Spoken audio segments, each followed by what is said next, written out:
ನನ್ನ ಹಸ್ಬೆಂಡು 2020ನಲ್ಲಿ ಅವರಿಗೆ cancer diagnose ಆಗಿತ್ತು. ಆದ ತಕ್ಷಣ ನಮಗೆ ತುಂಬ ಪ್ರಾಬ್ಲಮ್ಸ್ ಫೇಸ್ ಆಯಿತು. ಯಾವ ಡಾಕ್ಟ್ರನ್ನ ಹೋಗ್ಬಿಟ್ಟು ಕನ್ಸಲ್ಟ್ ಮಾಡೋದು, ಎಲ್ಲಿಗೆ ಹೋಗಬೇಕು ಅಂತ ಏನೂ ಗೊತ್ತಾಗಲಿಲ್ಲ. ಬಟ್ ಅಫ್ಕೋರ್ಸ್ ಒಂದಷ್ಟು ಜನನ ಕೇಳಿದ ಮೇಲೆ ಸ್ವಲ್ಪ ಹೆಲ್ಪ್ ಆಗಿ ನಮಗೆ ಈಗ ಡಾಕ್ಟರ್ ರಾಧೇಶ್ಯಾಮ್ ನಾಯಕ್ ನಮ್ಮ ಹಸ್ಬೆಂಡಿಗೆ ಟ್ರೀಟ್ ಮಾಡ್ತಾ ಇದ್ದಾರೆ. ಸೊ ಅವರು ತುಂಬ ಟ್ರ್ಯಾಕ್ ಮೇಲೆ ತಗೊಂಡ್ಬಂದಿದ್ದಾರೆ. ಕ್ಯಾನ್ಸರ್ನಂತಹ ಮಾರಕ ಕಾಯಿಲೆಗೆ ತುತ್ತಾದ ಸಾವಿರಾರು ರೋಗಿಗಳಿಗೆ ಮರುಜೀವ ನೀಡಿ ಅವರ ಬದುಕಿಗೆ ಹೊಸ ಸ್ಫೂರ್ತಿ ತಂದವರು ಖ್ಯಾತ ಕ್ಯಾನ್ಸರ್ ತಜ್ಞ ಡಾಕ್ಟರ್ ರಾಧೇಶ್ಯಾಮ್ ನಾಯಕ್. ಅಂದರೆ ಕ್ಯಾನ್ಸರ್ನ ಡ್ರಗ್ಸ್ ಮೂಲಕ ಟ್ರೀಟ್ ಮಾಡೋದು, ಇಂಜೆಕ್ಷನ್ಸು ಟ್ಯಾಬ್ಲೆಟ್ಸ್ ಮೂಲಕ ಟ್ರೀಟ್ ಮಾಡೋಂಥದ್ದು.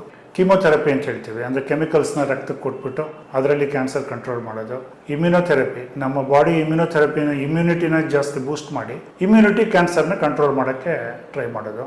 ಅದೇ ಥರ ಟಾರ್ಗೆಟೆಡ್ ಏಜೆಂಟ್ಸ್ ಅಂತ ಇರುತ್ತೆ. ಸೊ ಕ್ಯಾನ್ಸರ್ಲಿ ನಾವು ಒಂದು ಟಾರ್ಗೆಟ್ ಹುಡುಕಿ ಅದು ಬರೀ ಕ್ಯಾನ್ಸರ್ ಸೆಲ್ಸ್ ಮಾತ್ರ ಸಾಯಿಸೋ ಥರ, ನಾರ್ಮಲ್ ಸೆಲ್ಸ್ಗೆ ಏನು ಡ್ಯಾಮೇಜ್ ಆಗಬಾರ್ದು, ಪೇಷಂಟ್ಸ್ಗೆ ಯಾವ ಸೈಡ್ ಎಫೆಕ್ಟ್ಸು ಬರಬಾರ್ದು. ಇದಕ್ಕೆ ಟಾರ್ಗೆಟೆಡ್ ಏಜೆಂಟ್ಸ್ ಅಂತ ಹೇಳ್ತೀವಿ. ಇದನ್ನು ನಾವು ಉಪಯೋಗಿಸ್ತೀವಿ ಕ್ಯಾನ್ಸರಲ್ಲಿ. ಕ್ಯಾನ್ಸರ್ಗೆ ಬ್ಲಡ್ ಫ್ಲೋನ ಕಟ್ ಮಾಡುವಂಥದ್ದು ಆಂಟಿ ಆಂಜಿಯೋಜೆನಿಕ್ ಟ್ರೀಟ್ಮೆಂಟ್ ಅಂತಾನೆ ಇರುತ್ತೆ. ನಂಬರ್ಗೆ ನಿಮ್ಮ ಸಂಪೂರ್ಣ ವಿವರಗಳನ್ನ ಹಾಗೂ ಕಾಯಿಲೆಗೆ ಸಂಬಂಧಿಸಿದ ರಿಪೋರ್ಟ್ಗಳನ್ನ ವಾಟ್ಸ್ಆಪ್ ಮಾಡಿ.